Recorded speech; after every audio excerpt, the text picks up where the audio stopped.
MasterJet, in line with your newest post about career progression, do Master Teacher 2 in career progression need to take Inquest pa since the equivalent is Principal 1 or it's an edge if you are Inquest passer? Please hide my identity. Thank you in advance. So, para po sa mga Master Teacher 2, dito po sa atin pong career progression na expanded career progression for teachers, ang Master Teacher 2 po ay nasa linya ng classroom teachers. So, yung qualifying exam for school heads ay requirement para dito po sa kabilang linya, doon po sa school administration career line.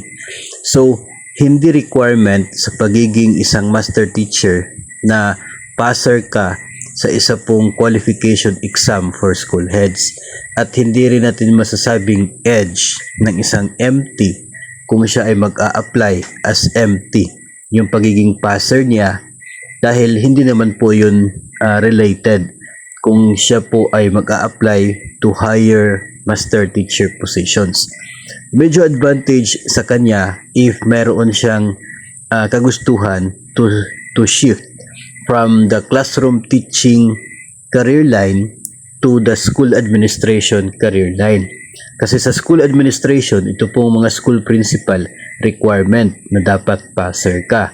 Kung isa kang master teacher at the same time passer pa, so meaning you can shift, you are eligible to shift to school principal positions kung may bakanting position dyan na ino-open tapos interested ka, then you can apply kasi eligible ka and you can be appointed to the school principal position.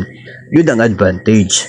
Pero kung mananatili si Master Teacher 2 sa pagiging dito po sa classroom teaching, Master Teacher up to Master Teacher 5, ay hindi po requirement yung pagiging passer at hindi po siya edge kung doon po na linya yung kanya pong a-applyan.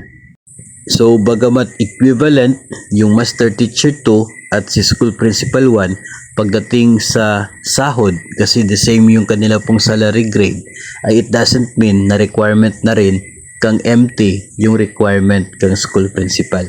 So, ganun po. Mag-separate kasi yung kanila pong career line ni Master Teacher at saka po ni School Principal. Kung ang isang Master Teacher ay hindi siya passer sa qualifying exam for school heads, hindi siya passer, so it means na hindi siya eligible to apply and to be appointed to the school principal positions. So, kung gusto siya magpa-promote, tuloy lang siya doon sa pagiging Master Teacher up to MT5.